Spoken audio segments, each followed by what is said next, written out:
God ain't coming to save you, and he ain't answering your prayers.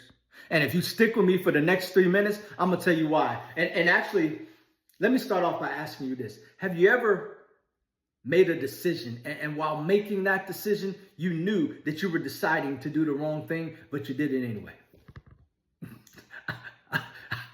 I done that more times than I can remember. And the problem is that when the consequences come, right, what's the first thing you do? I know the first thing I did was go to pray to God, right? God, can you bless me? God, can you fix this? God, can you correct this problem? God, can you get me out of this situation that I caused? And when God don't answer your prayers, when God is silent, you want to get mad at God, right? And you know what? Maybe the reason God doesn't always step in to your mess is because he already gave you something much greater. Free will. And you know, free will is the ability to choose, right? You can go left or right, and there's no swaying in either direction, right? And it's amazing when you wake up and you realize, you know, I can choose to do whatever I want to do today, right? All of these options that I can choose from every single day. It's so amazing to have free will. Until we realize what comes with that, right? Because, you know, if God stepped in every single time that we make a bad decision, if he blocked every mistake that you make, fixed every consequence that you caused, or redirected every wrong turn that you've made,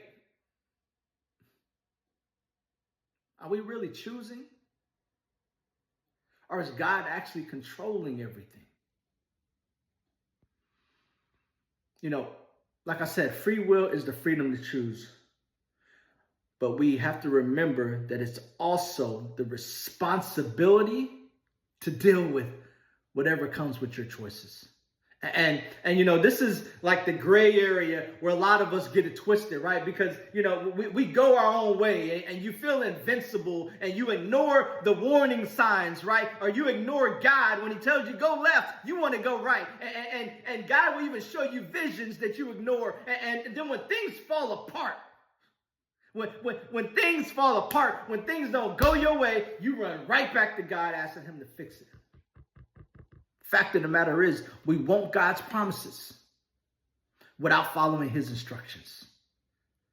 And that's where we get it twisted, man. And you know, sometimes the reason why God is not answering your prayers, man, is not because he don't hear you.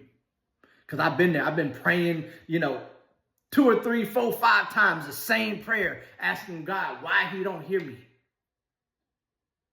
He hears you. And maybe the reason he's not answering that prayer is because you're living in a decision that he already warned you about, but you made it anyway. You know, God speaks through his word, through wisdom, through that feeling in your spirit that you get when you know you're doing something wrong, but you do it anyway.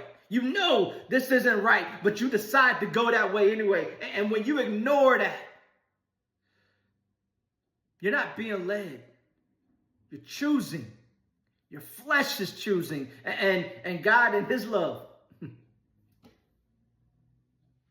he's going to let you deal with whatever the consequences are. Because once again, we got free will. You know, the Bible says, do not be deceived. God cannot be mocked. A man will reap what he sows. That's Galatians 6:7. And in other words, your choices, they're seeds. And eventually, you're going to have to live in whatever the harvest is. Let's go.